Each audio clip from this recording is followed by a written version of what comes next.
этими людьми. У хорошего человека все должно быть хорошо. Это правда. Хорошее знание должно быть. Нам нужно профессиональное знание. То знание, которое нам реально помогает в этом. И все должно быть в одном комбинации. Теперь, и представляете, знание тоже маловато, если у вас нету способности еще. Способности – это знание практиковать. Вы согласны? То есть у человека должно быть еще способность, чтобы это знание практиковать. Знаете, почему я так говорю? И я сталкиваюсь с людьми разными. Даю знания одинаково. Вот, например, два человека одинаково обучают. Один пойдет, у него получается супер успех, второй ходит, как ходил. Сижу, думаю, почему? Странно.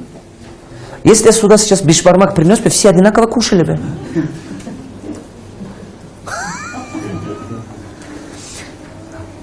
Я прав? Потому что это работа, когда человек думает животом. Если я сюда теперь принесу знания, вы все одинаково не берете. Потому что это работа уже мозгами. Вы разницу поняли? Если сейчас я принесу бишбармак, все одинаково будут взять. Сколько, пока не наесть. А вот когда знаний касается, оказывается совсем другое.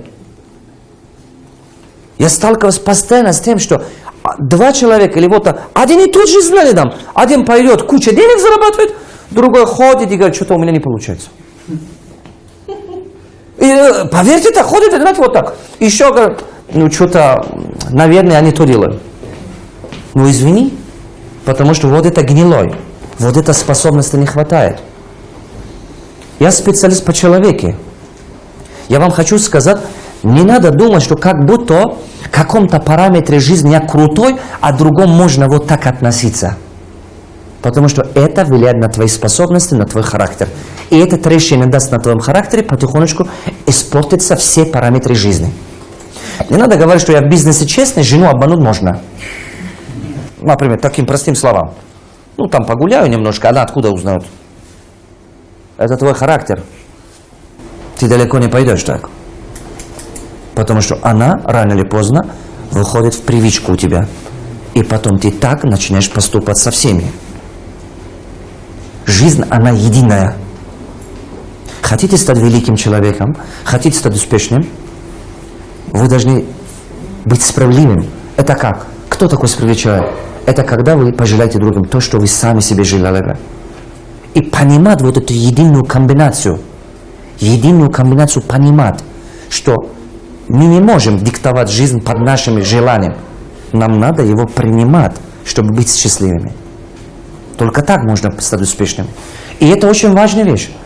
И самое интересное, что я замечаю, способности у всех людей Богом дано. Но люди ничего не делают, чтобы их раскрыть. Ничего не делают, чтобы их раскрыть.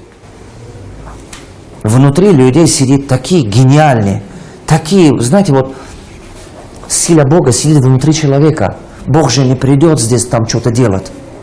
Он это делает через рук людей. Дает мысли в голове, а потом люди это делают. И вот смотрите, Господь создал только 5 стихий. А все эти города построили люди. Все эта цивилизация благодаря сознанию людей. Правильно? Но кто-то думал, кто-то делал, кто-то старался. Способности. Я хочу сказать, способности растут, если вы по чуть-чуть, каждый день что-то делаете. Хотя бы чуть-чуть, но надо делать. Чуть-чуть надо управлять собой, надо работать над собой. Сам правой руку поднимем, повторим за мной. Кто побеждает других, он силен. А кто побеждает себя, он могуществен. Вы должны победить свой навс. Вы должны победить свои слабости. Вы должны победить, уметь отказаться от своей отрицательной. Я хочу вам сказать, научитесь это делать, у вас способности растут, которые Бог дано только просветленным и индивидуальным людям. Кто меня понял? Вы откажитесь от плохой, победите себя, победите просто себя, и вы не представьте, какие способности у вас появятся. Жизнь, она действительно дает тем людям, которые стараются это понимать. Когда эта комбинация формируется, Соответственно, действуйте. Делайте. Немножечко, но надо делать. Хоть немножко, но надо делать.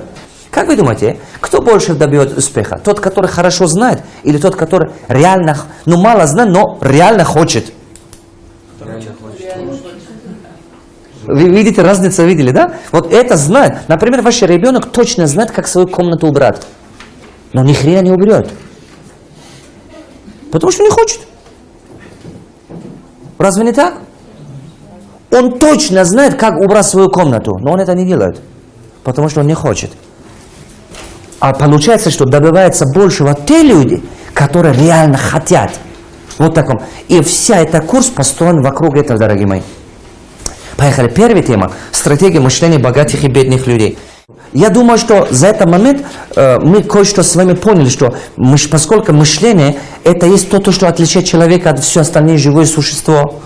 Мышление это единственное то, что человеку дает возможность создавать себя.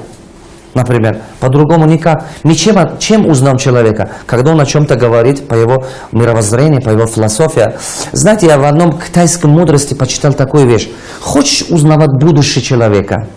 Хочешь узнавать, кем он станет, его будущее, вообще как он будет жить? Просто послушай его внимательно, и ты сразу поймешь его будущее. Это для меня было открытие. Я сидел, думал, интересно, почему так сказано? А потом начал послушивать людей, внимательно начал слушать, что говорят они. А знаете, что заметил? Когда начал внимательно послушать людей, я заметил, что люди всегда говорят то, что у них в голове. Он же не могут говорить то, что нету там, правильно? Правильно? Как бы он ни пытался умничать перед вами, он все равно начинает опять говорить то, что там, у него там привычно. То, что там уже заполнено. Послушай, что говорят люди, ты сразу узнаешь о их будущем. Потом я начал внимательно послушать. Например, я слушаю, кто-то начинает про политику говорить. Ага. Значит, его будущее, он будет всю жизнь ругать политику, входить туда. Кто-то начинает про религию говорить. Значит, все его будущее, он туда пойдет. А кто-то начинает говорить, а ты знаешь, сборная того делали это, вот это делали вот того. Значит, он туда пойдет. А кто-то сидит про девушки и других рассказывает. Значит, будущий профессиональный бабник. Разве не так? Вот, знаете, а сидишь, кто-то начинает говорить, а вы знаете, вот сейчас в данный момент можно делать так, можно делать, вот у меня есть такие идеи, вот так. А здесь, значит, он пойдет по пути бизнеса, по пути чего-то. Ты сразу узнаешь будущего человека. Просто внимательно послушай, что он говорит. Внимательно послушай. Вы знаете, он будет сам, вы не просите даже, он сам расскажет вам все. И вы точно поймете через 3-5 лет, где будет этот человек. Это вы сразу поймете. Я начал это практиковать, правда. И реально я в шоке. Это действительно так. Потому что люди всегда говорят то, что у них в голове. А поступки, которые они делают, соответственно, они будут исходя из того, что у них есть в голове. Правую руку поднимем, повторим за мной. Все в нашей жизни появляется дважды. Сначала в голове, потом в реальности.